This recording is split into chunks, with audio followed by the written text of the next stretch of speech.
Salut à tous, c'est Gladys, j'espère que vous allez bien. Je vous retrouve aujourd'hui dans une nouvelle vidéo où on va parler des tropes littéraires et de leur impact sur nos lectures via les réseaux sociaux notamment, comment nos lectures peuvent être influencées parfois avec de simples mots. C'est un sujet qui est franchement très large, donc je ne vais sûrement pas tout aborder dans cette vidéo, mais n'hésitez pas à compléter la discussion en commentaire, je serais ravie d'en discuter avec vous, je serais ravie d'échanger encore plus sur ces points-là et peut-être même d'en faire une autre vidéo si jamais je n'aborde pas tout ce qu'il faut et que en discutant je me rends compte qu'il y a beaucoup de choses qu'on peut aussi mentionner là-dessus. En fait, j'ai eu envie de vous parler de ce sujet-là parce que ça fait un petit moment quand même que je me rends compte que les choses vont droit au but, au plus simple sur les réseaux sociaux et je me retrouve pas forcément là-dedans, en particulier sur les réseaux sociaux comme TikTok et Instagram qui sont clairement des réseaux sociaux où on consomme les contenus très rapidement. C'est une façon de faire, c'est une façon qui correspond à certains et d'ailleurs, eh bien c'est ce qui amène aussi parfois à résumer un livre à de simples mots, de tropes qui résument en quelques mots ce que l'on va retrouver dans l'intrigue de cette histoire. Et en fait, c'est pas quelque chose qui, moi, me correspond et c'est peut-être aussi pour ça qu'en ce moment, je suis beaucoup plus active sur YouTube parce que j'aime vraiment ce format de discussion, ce format un peu plus long où on va prendre le temps de poser les mots et où, bah voilà, en fait, qu'importe si on a un enemies to lovers, un rivals to lovers ou, je sais pas moi, un chosen one trope ou des choses comme ça. D'ailleurs, les tropes ont quasiment toujours des noms en anglais. Et en fait, je m'en fiche un petit peu parfois que ce que l'on va retrouver dans le livre correspondent à un schéma narratif récurrent et du coup une étiquette, un nom qui lui est propre, mais plus en fait de savoir si l'histoire en elle-même sera faite pour moi et c'est vrai que parfois dans les contenus proposés sur les réseaux sociaux, je ne retrouve pas ça. Donc aujourd'hui j'avais envie d'aborder ces différents points et de discuter avec vous de ce sujet-là. J'espère que c'est quelque chose qui vous intéressera aussi et n'hésitez pas à partager votre opinion sur ce sujet parce que je suis sûre et certaine qu'on a tous des opinions différentes et tous sont bons à prendre aussi pour mieux comprendre les autres personnes qu'il y a autour de nous. Donc vraiment n'hésitez pas, je suis bien curieuse de découvrir les vôtres, toujours dans la bienveillance bien sûr, mais vous le savez, je considère que généralement notre audience et à notre image, je suis une personne très bienveillante, donc je ne doute pas que vous le soyez aussi. On va d'ailleurs commencer par une petite mise au point parce que tout le monde n'est peut-être pas au fait de ce qu'est un trope. Donc un trope en littérature, c'est tout simplement un motif récurrent, quelque chose que l'on va retrouver dans une histoire. Ça peut être par exemple le enemies to lovers que l'on retrouve très souvent en romance, qui est une romance entre deux personnes qui sont ennemies au départ. Donc c'est pas juste ils se détestent, hein, c'est plus profond que ça et qui finalement vont finir par devenir amants. C'est pour le coup un trope que l'on retrouve très souvent en romantasy, mais généralement dans le contemporain on va avoir plutôt l'équivalent du rivals to lovers où du coup ça va être des personnes qui sont rivaux au départ et non pas ennemis, ce qui est souvent un petit peu plus probable quand même, mais voilà, dans la quête de leur objectif ils vont finir par finir ensemble. Les tropes ne concernent pas uniquement la romance, mais ça peut être aussi des tropes comme la chosen one, ça va être l'élu en fait, la personne qui va être destinée à réaliser une prophétie, à accomplir une mission quelle qu'elle soit, etc. Et on peut aussi retrouver des tropes comme la found family qui est le fait d'avoir trouvé en fait une deuxième famille, une famille de cœur finalement au sein de nos amis et c'est quelque chose que l'on retrouve assez souvent en littérature d'ailleurs, que ce soit dans l'imaginaire ou dans le contemporain. Et donc finalement le trope il peut aussi se rapprocher en quelque sorte de certains clichés puisque ce sont des choses que l'on va retrouver qui vont être prévisibles d'une certaine façon mais qui en même temps vont apporter quelque chose au lecteur. Et ça permet finalement de résumer plus ou moins un livre à juste quelques mots et ça c'est très utilisé sur des réseaux comme TikTok et Instagram notamment, mais pas que, parce que sur YouTube, moi la première, il y a plein de fois où je vous présente des livres en vous disant voilà vous allez trouver tel type de scénario avec ces mots-clés là, etc. Et même si je me contente pas uniquement de faire ça, eh bien je pense que ça vous aide un petit peu à savoir ce que vous allez attendre de trouver dans cette histoire. Et ça c'est arrivé à un point tel où parfois quand je consomme des contenus plus courts où les personnes n'ont pas le temps de tout développer, eh bien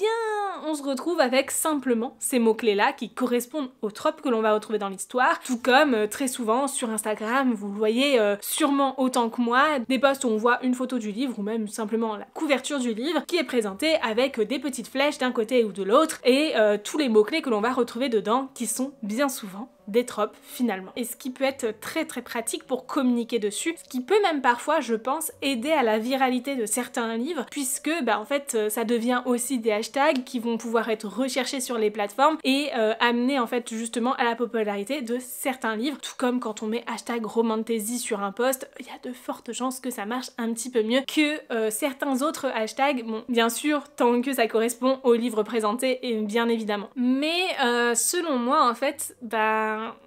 la question elle se pose de savoir pourquoi ça marche aussi bien de présenter un livre avec simplement quelques mots-clés plutôt que d'expliquer un peu plus en détail ce que l'on va retrouver dans cette histoire, ce qui en fait son originalité, notre ressenti aussi dessus, parce que ça clairement c'est un autre sujet dont je vais pas parler ici, mais les avis lecture sur Insta ne sont pratiquement plus lus, et c'est un vrai constat, hein, et c'est pas uniquement sur mon profil, c'est vraiment sur la majorité des profils, tout le monde le dit quand on discute un peu avec les créateurs, les avis lecture c'est pas ce qui est majoritairement recherché sur le réseau social, et c'est plutôt du divertissement ou de l'information rapide, comme des mots-clés de ce que l'on va retrouver dans le livre. Et ça franchement, en un sens, ça amène à se questionner aussi sur pourquoi en fait la société tend toujours à avoir les choses les plus rapides et les plus efficaces possibles sur le moment et ne prend pas le temps d'apprécier les choses, mais c'est encore autre chose. Je trouve quand même que la trope, elle a ce côté réconfortant. Et ça c'est mon point de vue, mais peut-être que vous allez le partager avec moi. En fait pour moi, certaines tropes, certains schémas narratifs se rapprochent très fortement aussi de ce que l'on apprécie retrouver quand on lit une romance par exemple, qui nous amène des émotions au fur et à mesure de l'histoire, on va vivre différentes choses, on va apprécier plus ou moins passer ce temps-là auprès des personnages, mais dès le départ, on saura quels seront nos protagonistes et qu'ils finiront ensemble à la fin. Et en fait, c'est quelque chose de très réconfortant, et en tout cas pour ma part, c'est la raison pour laquelle j'apprécie autant lire de la romance, et finalement que j'aime aussi pouvoir retrouver certains schémas narratifs que j'apprécie, parce que je sais en fait que l'histoire va se dérouler d'une certaine manière. Alors oui, il y a plein de choses imprévisibles autour de tout ça, ce qui en fait la singularité de cette histoire-là, et voilà, qui fait aussi le pourquoi du comment j'ai envie de lire ce livre, mais le fait d'avoir ce schéma narratif récurrent et prévisible du coup, ça aide vraiment à savoir comment va se dérouler l'histoire et à avoir juste finalement enfilé ses chaussons, être sous son plaid et se laisser porter. Et je pense que c'est ce que apprécie une grande majorité des personnes qui lisent aujourd'hui, ou en tout cas qui lisent ces livres qui sont classés en young adult, new adult, et c'est sûrement pour ça aussi que l'on retrouve vraiment dans ce genre-là des livres qui sont présentés par leur schéma narratif récurrent. Mais autant tout ce que je vous dis là, en un sens, ça paraît presque positif, parce que ça permet vraiment de se plonger dans l'histoire, d'apprécier une histoire et voilà, de savoir où on met les pieds tout simplement. Mais je trouve qu'en fait, ça a presque un aspect négatif. Enfin, pas que. Je sais pas trop comment le classer, mais je sais que parfois, justement, comme je vous le disais avant, en fait, le schéma narratif, juste avec ces mots-clés, devient un hashtag et permet de découvrir des livres ainsi, et on va se dire ah je vais me focaliser sur ce livre-là parce que j'adore le type, je sais pas, Enemies to Lovers, et du coup je sais que je vais retrouver une romance Enemies to Lovers, donc je vais aller vers ça. Et en fait finalement ça peut amener à la découverte de certains titres grâce à ce schéma narratif, tout comme ça peut enfermer dans un cocon. C'est un peu finalement ce que l'on retrouve avec les réseaux sociaux, avec les algorithmes qui nous proposent sans cesse le contenu que l'on a déjà consulté et que l'on a potentiellement déjà apprécié et qui continue à nous proposer encore et encore la même chose. En fait ça nous enferme dans une bulle, dans un cocon, et je trouve qu'il y a un côté un peu néfaste à ne pas s'ouvrir à d'autres choses. Maintenant, attention, selon moi, en fait, c'est pas parce que vous êtes lecteur que vous devez lire de tout, que vous devez forcément ouvrir vos horizons à tout ce qui existe. Vous pouvez très bien avoir des goûts bien définis, avoir envie de lire et relire toujours plus ou moins la même chose, et le faire, et c'est très bien. Franchement, faut pas du tout vous en vouloir pour ça. Moi, la première, je pense que je lis de manière assez variée, mais ça reste quand même plutôt restreint au regard de l'ampleur des différents livres que l'on va retrouver dans la littérature de manière générale, et je pense quand même qu'il faut en être conscient, se dire que ce que l'on lit, ce que l'on apprécie lire et ce que l'on voit sur les réseaux sociaux ne représente pas l'ensemble de la palette des livres publiés, parce que mine de rien il y a tellement d'autres choses et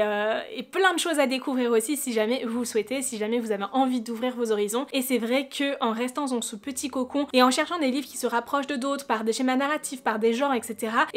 c'est vrai que parfois on peut rester dans cette bulle et ne plus s'ouvrir au reste, et c'est un peu dommage si en tout cas ce n'est pas votre choix. Donc En un sens, je pense qu'il faut en être conscient, mais il faut aussi savoir utiliser cette force. Parce que si, je sais pas, vous avez vraiment envie de lire un Friends to Lovers pour l'été, eh bien vous allez pouvoir demander peut-être à un tel ou à chercher vous-même sur les réseaux sociaux des recommandations de Friends to Lovers. D'ailleurs, si c'est le cas, moi je vous recommande vivement The Cheat Sheet de Sarah Adams, mais voilà. Comme quoi, il y a des livres qu'on associe vraiment à un type de scénario et qui peuvent vraiment correspondre aussi à un type de saison, etc. et correspondre à ce que vous avez envie de lire à un moment donné. Et vous n'aurez pas la même recommandation partout, ce qui va vous permettre d'étoffer en fait finalement vos étagères de livres qui vont potentiellement se ressembler ou pas en fonction des goûts de la personne qui vous les a recommandés, mais avoir toujours un point commun qui est le schéma narratif récurrent sur lequel est basée cette histoire. Et en fait, je vous dis le schéma narratif récurrent, mais il peut en avoir plusieurs au sein d'un même livre et ça devient finalement un cocktail de plusieurs choses que l'on retrouve un peu partout avec ses propres singularités en plus, bien sûr. Donc bon, comme j'ai commencé à vous le dire, je trouve que cette tendance, elle a quand même certaines limites parce qu'elle peut amener parfois à se limiter qu'à certains types d'histoires. Ça peut aussi nous amener à passer à côté de pépites qui ne sont pas trop connues, qui sont pas populaires sur les réseaux sociaux et qui ne seront pas mis en avant de cette manière-là. Et en même temps, bah voilà, ça a aussi son avantage dans le sens où ça peut permettre de découvrir certains livres grâce justement à ce schéma narratif. En tout cas, je trouve ça super intéressant de se pencher sur cette question, de savoir si c'est bon ou pas de décrire un livre par juste des mots-clés, mais honnêtement, je pense sincèrement qu'il y a un peu de bon, comme du moins bon, et que ça peut être parfois très réducteur. Je sais pas si vous partagez mon avis là-dessus, donc n'hésitez pas à en discuter dans les commentaires bien évidemment, mais je trouve que ça peut être parfois très réducteur de ne limiter un livre qu'à ce que l'on va retrouver dedans en majorité et d'oublier finalement tout ce qui en fait sa singularité, tout ce qui fait qu'on va vouloir lire ce livre-là et pas un autre qui aura les mêmes points communs. Et franchement, c'est parfois un peu décevant de voir que certains livres moins populaires passent à la trappe et je pense que le fait voilà, de combiner à la fois les mots-clés et la popularité d'un livre et son attente du fait qu'il soit parfois connu aussi à l'étranger, etc. Et en plus de ça, son genre qui peut très bien cibler de très larges communautés sur les réseaux sociaux. En fait, de combiner tout ça, ça amène à ce qu'un certain nombre de livres soient mis en avant. Et honnêtement, j'en suis bien consciente que moi aussi, à mon échelle, je contribue à ça. Et qu'en fait, finalement, il n'y a pas que les créateurs de contenu qui contribuent à ça d'une manière ou d'une autre, mais aussi les personnes qui vont consulter ce contenu parce que c'est toujours plus facile de discuter d'un livre dont on connaît déjà l'histoire plus ou moins, qu'on a déjà vu ailleurs, qu'on a déjà lu, et encore plus quand on a déjà en avant les schémas narratifs. Je sais pas moi, un livre, on va dire ce livre-là c'est un Rivals to Lovers, Dark Academia et tout, et bien en fait c'est très facile, même sans avoir lu le livre, d'interagir avec en disant ah j'adore les livres dans l'ambiance Dark Academia et les Rivals to Lovers, du coup celui-ci il pourrait grandement me plaire parce qu'il combine ces deux choses que j'aime. Et finalement c'est quelque chose que l'on va retrouver à la fois dans les interactions sur les réseaux sociaux, ce qui va faire que le livre va être un peu plus mis en avant que d'autres, mais qui en plus va peut-être potentiellement amener à vouloir craquer pour, parce que voilà, en quelques mots, on s'est dit que ça correspondrait tout à fait à ce qu'on aime. Et pour autant, si ça se trouve, derrière il y aura une grosse déception, où certes, on va retrouver ces mots-clés-là, mais le reste de l'univers, de l'intrigue, etc. ne correspondra pas forcément. Et c'est ça qui est un peu dommage dans le fait de limiter un livre uniquement à des mots-clés. Alors bon, vous l'aurez compris, moi de mon côté, j'aime beaucoup parler, un peu trop parfois, et du coup, c'est pour ça qu'en fait, j'aime autant proposer des contenus sur YouTube, parce que ça me permet vraiment de développer ces sujets en détail, de pouvoir vous parler un petit peu plus de certains livres, et finalement, on se rend vite compte que à l'oral, en quelques secondes, on va pouvoir dire déjà bien plus de choses de ce qui sera écrit finalement, surtout quand on voit le nombre de mots, de caractères limites que l'on a sur Instagram, je trouve ça hallucinant. Bon, bien sûr, ça n'enlève pas le fait que quand on fait des vidéos, on peut faire des vidéos plus longues. Sur TikTok, on a la possibilité de faire des vidéos très longues aussi,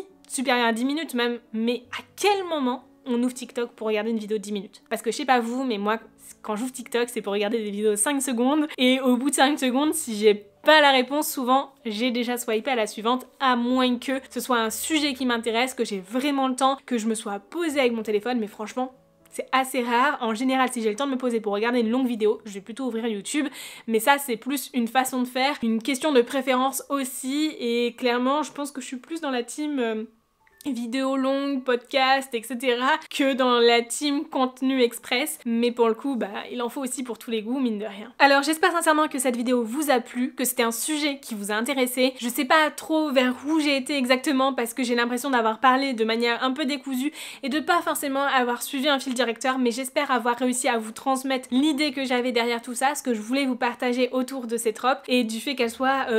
mises en avant à outrance, ce je trouve, selon moi, et surtout, eh bien, n'hésitez pas à me dire en commentaire quels sont justement ces schémas narratifs qui vous plaisent, ceux vers lesquels vous foncez à tous les coups, où vous êtes quasiment sûr en fait d'avoir enfilé vos chaussons et pris votre plaid et que vous allez avoir une lecture réconfortante vers laquelle voilà vous allez trouver forcément chaussures à votre pied parce que c'est quelque chose que vous aimez de base et que dans tous les cas vous allez pouvoir vous laisser porter par ce scénario, ce schéma narratif qui vous plaît. Franchement je serais bien curieuse de découvrir quelles sont les choses qui vous font craquer à tous les coups et sur ce, en attendant la prochaine vidéo, je vous fais de très gros bisous, je vous souhaite d'excellentes lectures et je vous dis à très bientôt. Ciao!